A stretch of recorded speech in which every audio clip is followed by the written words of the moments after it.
प्रधानमंत्री नरेंद्र मोदी आज ओडिशा के भुवनेश्वर में 18वें प्रवासी भारतीय दिवस सम्मेलन का औपचारिक उद्घाटन करेंगे। इसके अलावा प्रधानमंत्री प्रवासी भारतीय एक्सप्रेस को झंडी दिखाकर रवाना करेंगे, जो कि प्रवासी भारतीयों के लिए एक विशेष पर्यटक ट्रेन है।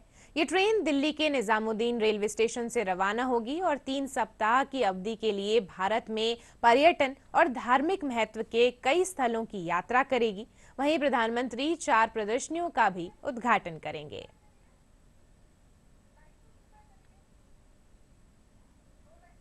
दुनिया भर में भारत और भारतीयता का जश्न मनाने वाले प्रवासी भारतीयों का महोत्सव प्रवासी भारतीय दिवस सम्मेलन बुधवार को ओडिशा के भुवनेश्वर में शुरू हो गया।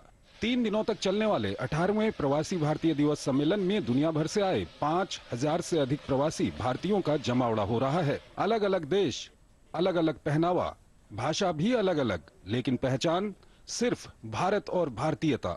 सभी भारत के रंग में रंगे हुए, देश की मिट्टी की खुशबू से अभिभूत। प्रवासी भारतीय दिवस सम्मेलन की शुरुआत युवा प्रवासी भारतीय दिवस कार्यक्रम से हुई, जिसकी शुरुआत ओडिशा के मुख्यमंत्री मोहन चरण मांझी, विदेश मंत्री डॉक्टर एस जयशंकर और युवा और खेल मामलों के मंत्री मनसुख मंडाविया ने की।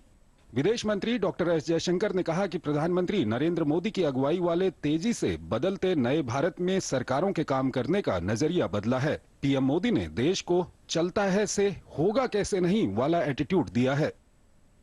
इस साल सम्मेलन का विषय विकसित भारत में प्रवासी भारतीयों का योगदान है। कार्यक्रम में रामायण, प्रौद्योगिकी और प्रवासी भारतीयों पर आधारित प्रदर्शनियां आयोजित की जाएंगी। रामायण प्रदर्शनी में बताया जाएगा कि कैसे ये महाकाव्य दक्षिण पूर्व एशिया के देशों में पहुंचा। 9 जनवरी को प्रधानमंत्री नरेंद्र मोदी सम्मेलन में हिस्सा लेंगे और औपचारिक तौर पर इसका उद्घाटन करेंगे। वो प्रवासी भारतीय एक्सप्रेस को हरी झंडी दिखाएंगे, जो प्रवासी भारतीयों के लिए विशेष पर्यटक ट्रेन है। ये दिल्ली के निजामुद्दीन स्टेशन से रवाना होगी और 3 हफ्तों तक कई जगहों पर जाएगी। पीएम मोदी 4 प्रदर्शनियों का भी उद्घाटन करेंगे। रामायण की विरासत, प्रौद्योगिकी और विकसित भारत में प्रवासियों के योगदान, मांडवी से मस्कट तक भारतीय प्रवासियों के विकास और ओडिशा की विरासत व संस्कृति। त्रिनिदाद और टोबैगो की राष्ट्रपति क्रिस्टीन कार्ला कंगालू सम्मेलन की मुख्य अतिथि हैं। वो वर्चुअली सम्मेलन को संबोधित करेंगी। 10 जनवरी को राष्ट्रपति द्रौपदी मुर्मू कार्यक्रम के समापन सत्र की अध्यक्षता करेंगी।